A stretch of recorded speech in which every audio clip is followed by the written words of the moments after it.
Hey, salut, ça va? Alors depuis que j'ai commencé cette web émission Plus Ultrabook, je reçois énormément d'encouragement et ça me va droit au cœur, merci beaucoup. La vidéo d'aujourd'hui me tient particulièrement à cœur parce que c'est le fruit d'une discussion avec l'un de mes abonnés qui m'a écrit, m'a premièrement encouragé, merci beaucoup, et ensuite a partagé avec moi son problème. Il m'a dit vouloir commencer avec la lecture, mais il ne savait pas comment s'y prendre. Il a déjà essayé une fois, mais il n'a pas pu finir son bouquin. Alors j'ai décidé de faire cette vidéo où je donne 5 petits conseils sur comment commencer à lire ou reprendre si vous le faisiez déjà. Et ces 5 petits conseils se basent sur mon expérience personnelle. Alors l'exercice pour toi qui me suis sera d'être attentif parce que je serai expéditif et clair. Et l'exercice pour moi sera de le faire en 2 minutes. C'est parti dans 5, 4, 3, 2, 1.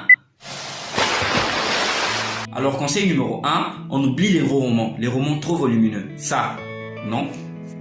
Des livres comme ça, non plus. Ça, c'est bon. Comme ça, quand même.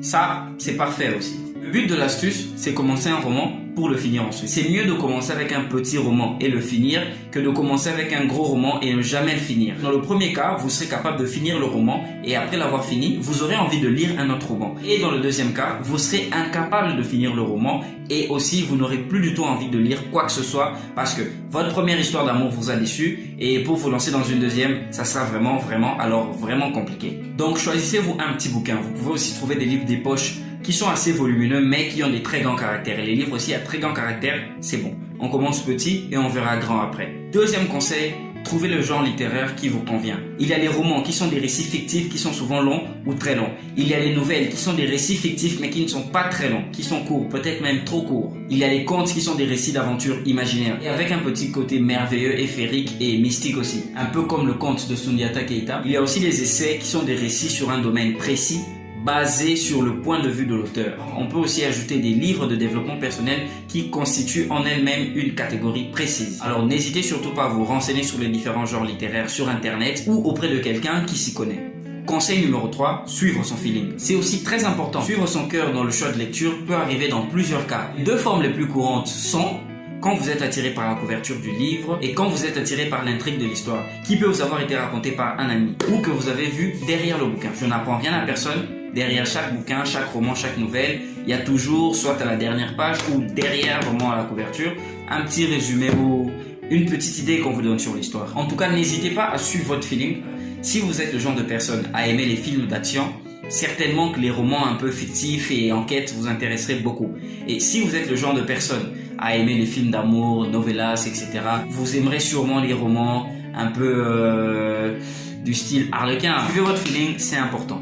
4e conseil, lis à ton rythme. Tu ne fais la course avec personne. Faut pas non plus mettre trop de temps entre ces moments de lecture, sinon vous risquez de perdre le fil de l'idée. Je pense que pour un débutant dans la lecture, un bouquin qui fait 80 pages peut être lu en 2 semaines et 2 jours, à raison de 5 pages par jour. 5 pages le lundi, 5 pages le mardi, 5 pages le mercredi. Au bout de 2 semaines, vous pouvez finir votre bouquin de 80 pages. 5e et dernier conseil, trouvez votre petite bulle de lecture. Une pièce de la maison, votre chambre par exemple, et ça peut être aussi le jardin. Et ça peut aussi être à un moment de la journée. Quand vous prenez le bus pour aller à la fac ou à l'école, si le trajet est trop long, vous pouvez prendre le temps de pouvoir lire quelques pages. Ça peut même être dans votre salle de classe quand le prof n'est pas là, bien sûr.